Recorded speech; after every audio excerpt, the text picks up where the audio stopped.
ஆண்டவரும் அருமை இரட்சகருமாகிய இயேசு கிறிஸ்துவின் கிருபையுள்ள நாமத்திலே உங்கள் யாவருக்கும் அன்பின் நல்வாழ்த்துக்கள் கூறி இன்றைய தியானத்திற்கு உங்களை தயவோடு அழைக்கிறோம். இன்றைய தியான பகுதி ஆதியாகமம் 22 அதிகாரம்.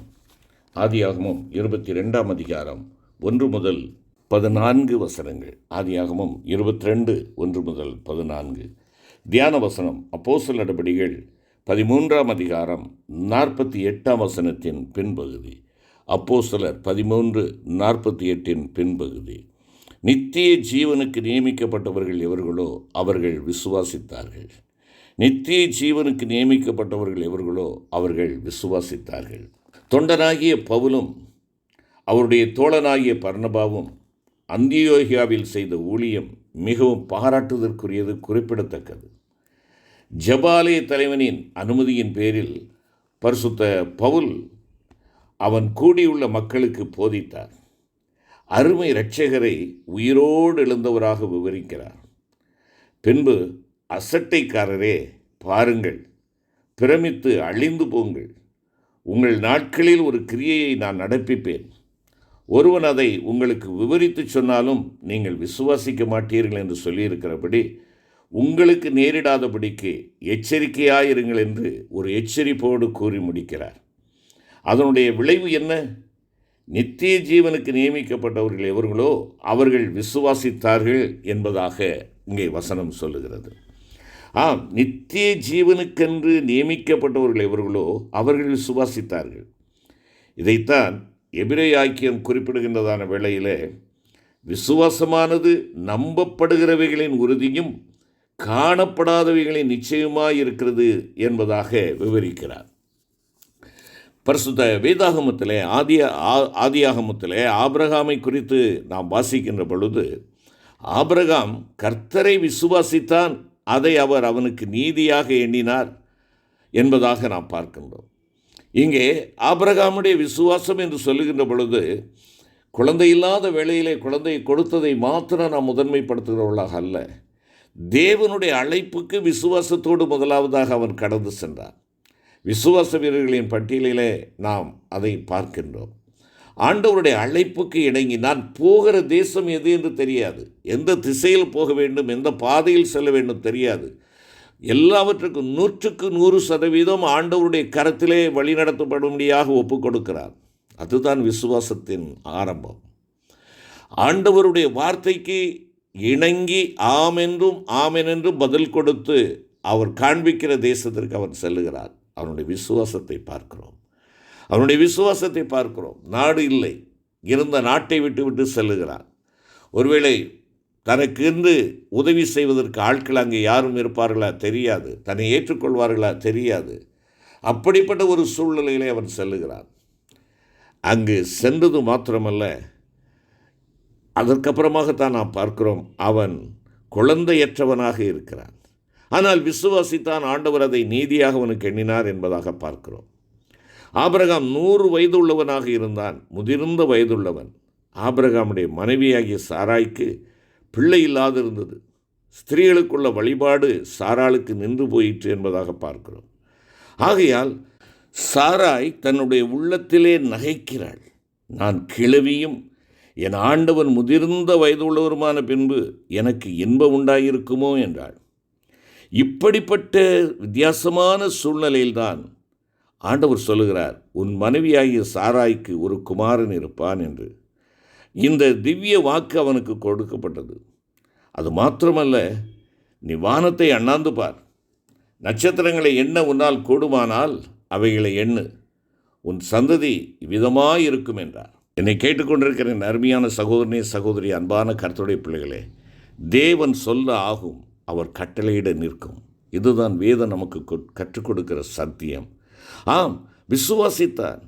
ஆகையினாலே இங்கே நாம் பார்க்கிறோம், சாராள் கர்ப்பவதியாகி தேவன் குறித்திருந்த காலத்திலே அவனுக்கு, அதாவது ஆபிரகாமுக்கு ஒரு குமாரனை பெற்றாள்.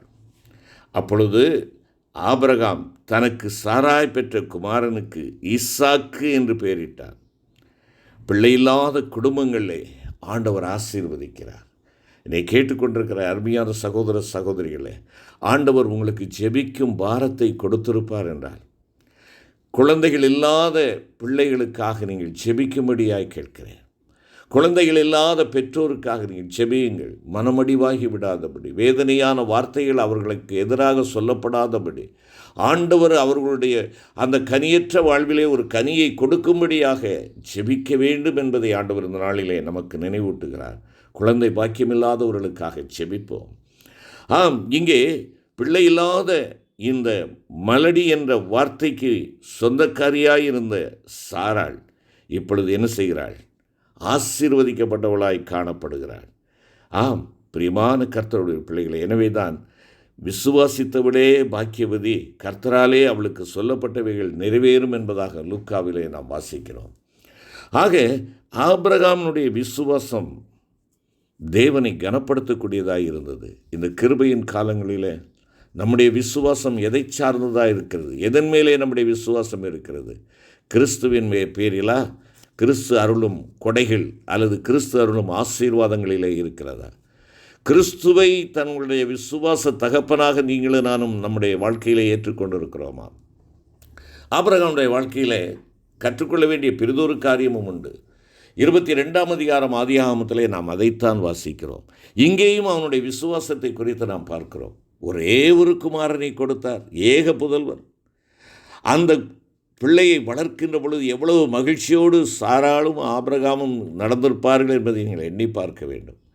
அப்படிப்பட்ட அந்த குழந்தையை நீ எனக்கு காணிக்கையாக கொடு என்று சொல்லி ஆண்டவர் கேட்கிறார்.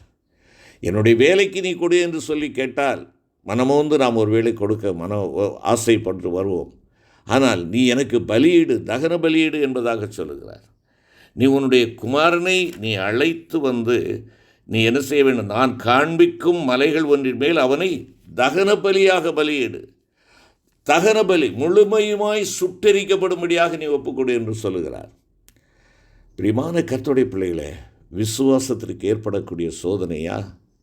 யோசித்து பாருங்க. நமக்கு மிகவும் நேர்த்தியாக இருக்கிற ஒன்றை, நமக்கு பிரியமாக இருக்கிற ஒன்றை, நமக்கு மகிழ்ச்சி தரக்கூடிய ஒன்றை, நாம் ஆசீர்வாதம் என்று எண்ணிக்கொண்டிருக்கிற ஒன்றை நீ முழுமையுமாய் சுட்டெரிக்க கொடு என்கிறார்.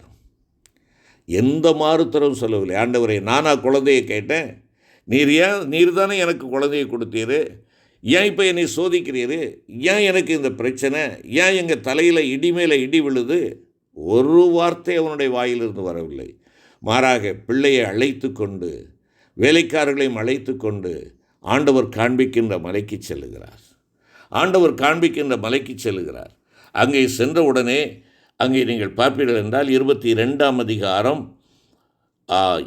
5வது வசனத்தில், அப்பொழுது ஆபிரகாம் தன் வேலைக்காரரை நோக்கி, நீங்கள் கழுதையை நிறுத்தி இங்கே காத்திருங்கள், நானும் பிள்ளையாண்டானும் அவ்விடம் மட்டும் போய் தொழுது கொண்டு உங்களிடத்திற்கு திரும்பி வருவோம் என்றார். இங்கே அவனுடைய விசுவாச வார்த்தையை நாம் பார்க்கலாம். ஆண்டவர் அவனை தகன பலியிடும்படியாக சொல்லுகிறார். ஆனால் அவன் என்ன சொல்லுகிறான்? நானும் பிள்ளையாண்டானும் ஆண்டவரை தொழுதுவிட்டு நாங்கள் திரும்பி வருவோம் என்று சொல்லுகிறான். ஒரு ஆழமான ஒரு விசுவாசம், ஆழமான ஒரு விசுவாசத்தை நாம் இங்கே பார்க்கிறோம். பிரியமான கர்த்தருடைய பிள்ளைகளே, இங்கே தனக்கு பிரீதியான, நேர்த்தியான, பிரியமான, நேசத்திற்கும் பாசத்திற்கும் உரிய ஒன்றை தேவனுக்கு தகன பலியாக ஒப்புக் கொடுக்க அவன் முன் வந்தான். அங்கே அவனுடைய விசுவாசத்தை பார்க்கிறோம். அந்த விசுவாசம் என தகன பலி செலுத்தும்படியாய் நான் செல்லுகிறேன், என் குமாரனை நான் வெட்டி தகன பலியாக நான் பலி கொடுத்தாலும் அந்த சாம்பலிலிருந்து என் ஆண்டவர் எனக்கு ஒரு குழந்தையை உருவாக்க முடியும் என்ற ஒரு ஆழமான ஒரு விசுவாசம். அந்த விசுவாசத்தினாலே தான் அந்த வார்த்தையை சொல்லுகிறார். நானும் என் பிள்ளையாண்டானும் திரும்ப வருவோம் என்பதாக சொல்லுகிறார். எனக்கு அன்பான கர்த்தருடைய பிள்ளைகளே, இந்த கிருபையின் காலங்களிலே நீங்களும் நான் நமக்கென்று சிறப்பாக வைத்திருக்கிறோம் என்று சொல்கிறதை ஆண்டவருக்கு தகன பலியாக கொடுப்போம். ஒருவேளை நான் அதிகமாய் பேசி பேசி மற்றவர்களுடைய நேரத்தை கெடுக்கிறது எனக்கு பிரியமாய் இருக்கலாம், கோல் சொல்லி திரிவதே எனக்கு பிரியமாக இருக்கலாம், பிறரோடு சண்டை மூட்டி விடுவதே எனக்கு பிரியமாக இருக்கலாம், இல்லை என்றால் எந்த ஒரு நல்ல காரியத்திற்கு எடுத்தாலும் அதற்கு எதிரடையாக பேசுவதே எனக்கு நேர்த்தியான ஒன்றாக இருக்கலாம். இந்த கிருபையின் காலங்களிலே அவைகளை பலியிடு என்று சொல்லுகிறார். அவைகளை பலியிடு என்று சொல்லுகிறார். இங்கே அவன் பலி செலுத்தும்படியாய் செல்லுகிறான். இது ஒரு பலி செலுத்தி உயிர்த்தெழுதலுக்குரிய ஒரு அடையாளமாக நாம் இங்கே பார்க்கிறோம். பிரியமான கர்த்தருடைய பிள்ளைகளே, நீ உன்னுடைய ஆசைகள், உனக்கு பிரியமாக இருக்கிறவைகள், உனக்கு பிரியமான பேச்சுகளாக இருக்கலாம், எதுவாக இருந்தாலும் ஆண்டவர் கேட்பதை இந்த நாட்களிலே நீ ஒப்புக்கொடு. தேவன் உன்னை அபரிதமாய் ஆசீர்வதிப்பார், உன்னை அபரிதமாய் ஆசீர்வதிப்பார். இங்கே குறைந்து விடவில்லை. ஆபிரகாமும் ஈசாக்கும் என்ன செய்கிறார்கள்? மகிழ்ச்சியோடு திரும்பி வருகிறார்கள். ஆம், அருமையான கர்த்தருடைய பிள்ளைகளை, பெற்றுக்கொள்வது மாத்திரம்தான் விசுவாசம் என்று சொல்லி அநேக நேரங்களிலே நாம் எண்ணிக்கொண்டிருக்கிறோம். இல்லை, பெற்றுக்கொள்வது மாத்திரமல்ல. சாத்ராக், மேஷாக், ஆபேத்நேகோ என்பவர்கள் ராஜாவை நோக்கி சொல்லுகிறார்கள், இந்த காரியத்தை குறித்து நாங்கள் உமக்கு உத்தரவு சொல்ல எங்களுக்கு அவசியமில்லை. நாங்கள் ஆராதிக்கிறது எங்கள் தேவன் எங்களை தப்புவிக்க வல்லவராய் இருக்கிறார். அவர் எரிகிற அக்கினி சூளைக்கும் ராஜாவாகி உம்முடைய கைக்கும் நீங்களாக்கி விடுவிப்பார். அது மாத்திரமல்ல எங்களுடைய விசுவாசம். அவர் விடுவிக்காமற் போனாலும் நாங்கள் உம்முடைய தேவர்களுக்கு ஆராதனை செய்வதும் கிடையாது, நீர் நிறுத்தின பொருட்சிலையை வணங்கப் போவதும் கிடையாது என்று சொல்லுகிறார்கள்.